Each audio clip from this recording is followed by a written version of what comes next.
Aku tak tahan lagi. Karena itu, aku pilih saja sembarang baju supaya mereka berhenti melempari pakaian di wajahku. Di perjalanan keluar dari mall, kami melewati toko tindik. Sudah lama aku ingin tindik helix di bagian atas daun telingaku. Itu terlihat sangat keren. Aku bertanya pada ibu, tapi dia menolaknya mentah-mentah. Kata ibu, itu akan membuatmu terlihat seperti pemberontak. Ibu masih tetap tegas seperti biasa. Omong kosong. Rose mendengus. Melanie, Avery sudah cukup dewasa untuk membuat keputusannya sendiri. Jika dia ingin tindik, biarkan saja dia. Lalu ia menoleh padaku dan berkata, ayo, ku antar masuk ke dalam.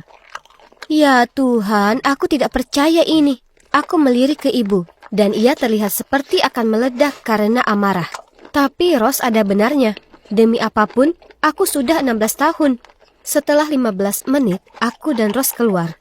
Oh, syukurlah. Apakah mempertimbangkan kembali menindik telingamu? Oh ya, kata Rose, tindik hidung itu lebih pantas untukku. Apa? Mungkin tindik hidung bukanlah ide yang bagus, karena ketegangan di antara mereka sudah jadi bencana besar sekarang. Aku perlu cara mengakurkan mereka. Jadi, ku dapat ide yang cemerlang. Aku menyusun liburan di Brazil untuk kami semua. Aku punya seorang teman di sana, Pedro. Dia siswa pertukaran di sekolahku, jadi dia bisa mengajak kami berkeliling. Ayah terlibat pada rencana ini. Di menit akhir, ayah pura-pura sedang sibuk dan batal ikut. Sempurna. Sekarang Rose dan ibu punya banyak waktu untuk mendekatkan hubungan. Segera saat kami jalan ke lobi hotel, mereka mulai bertengkar siapa yang sekamar denganku. Ada apa dengan mereka? Kami baru saja mendarat di Brazil. Jadi ku ambil kunci dari resepsionis dan mengatakan pada mereka untuk berbagi. Karena aku akan sekamar sendiri. Kemudian di malam harinya, setelah kami semua istirahat, aku menunggu mereka di lobi.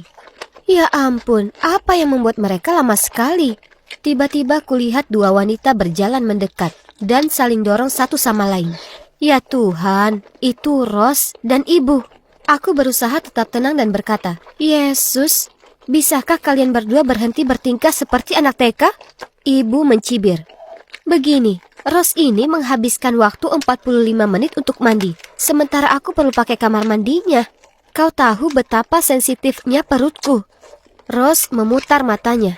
Itu karena aku punya ritual perawatan kecantikan ketat untuk dilakukan. Paling tidak kau bisa tidur. Aku tidak bisa. Terima kasih atas dengkuranmu yang seperti bulldozer. Aku jelas tak begitu. Lalu mereka mulai saling tatap seperti dua petarung UFC. Aku berteriak, sudah hentikan. Dengarkan. Aku baru saja membuat reservasi untuk kalian berdua agar saling mengenal satu sama lain. Aku ada rencana dengan Pedro, jadi akan kususul kalian nanti. Mereka hendak menolak, tapi aku menatap mereka dengan tajam. Ya, paling tidak kau akan bersenang-senang. Kalian berdua sebaiknya ke bar. Tak ada yang mengalahkan bar Brazil. Tidak boleh minum. Dan kembali jam 10, paling lambat. Ya, aku tahu. Selamat bersenang-senang. Aku melambai pada mereka dan meninggalkan hotel. Keesokan paginya kulihat mereka saling bicara. Benar-benar bicara, bukan bertengkar. Jadi aku berjalan menghampiri mereka dan bertanya, nah, bagaimana makan malamnya? Kemudian mereka cerita padaku makan malamnya berjalan sangat baik. Mereka berhasil mengesampingkan perbedaan mereka dan jadi akur. Berhasil. Hahaha. Jadi sekarang bisa kunikmati sisa perjalanan. Setelah sarapan, Pedro datang mengajak kami trip hiking di hutan. Sungguh luar biasa. Udaranya segar, burung-burung yang berkicau. Ya, mungkin demikian kecuali hawa panas dan nyamuk-nyamuknya. Pedro ingin mengajak kami ke lokasi yang katanya sempurna untuk melihat matahari terbenam. Keren. Awalnya semua berjalan dengan baik. Tapi kemudian saat Rose menghindari sebuah ranting pohon, tak sengaja mengenai ibuku. Ya Tuhan, kau sengaja mengenaiku ya kan? Apa? Itu tak masuk akal. Aku cuma menghindari ranting itu. Oh, kumohon, yang benar saja. Apa menurutmu aku bohong? Hei semuanya, hentikan. Ayo bersikap lebih pengertian dan bicarakan bersama. Seperti yang kalian lakukan kemarin malam, oke? Itulah saat aku tahu kalau mereka hanya pura-pura berteman supaya aku tak rencanakan lagi makan malam untuk mereka. Ya Tuhanku, tak bisa dipercaya. Setelah sandiwara pertemanan mereka terungkap, mereka mulai hiking cepat, seolah mereka sedang berkompetisi atau semacamnya. Tapi, ya, baru 15 menit saja mereka kelelahan dan bahkan tak bisa berdiri tegak lagi. Aku mulai berteriak ke mereka. Ini hebat sekali.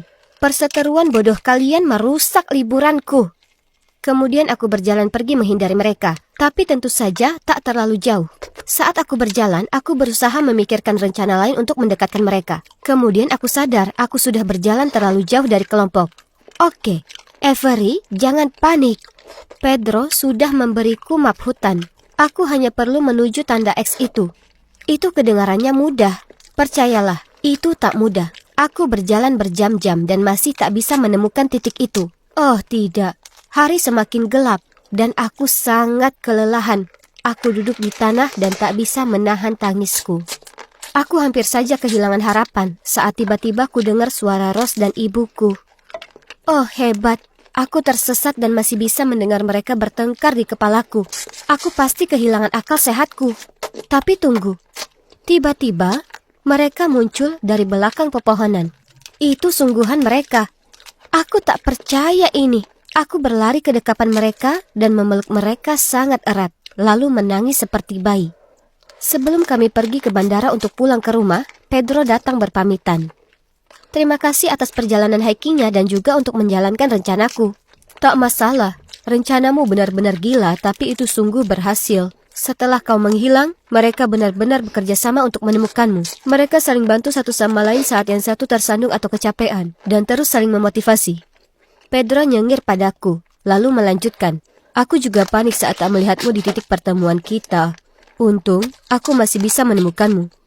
Oh iya, aku lupa menyebutkan kalau pura-pura tersesat adalah bagian dari rencana. Tapi yang tak kuharapkan adalah aku tersesat sungguhan. Syukurlah ada Pedro. Dan kalian tahu tidak? Setelah insiden itu, Ibu dan Rose jadi dekat. Sebenarnya agak terlalu dekat menurutku. Kadang mereka bahkan pergi keluar tanpaku. Kalian percaya itu? Ternyata, meskipun mereka memiliki dua kepribadian dan gaya yang sangat berbeda, mereka masih punya satu kesamaan. Mereka berdua menyayangiku.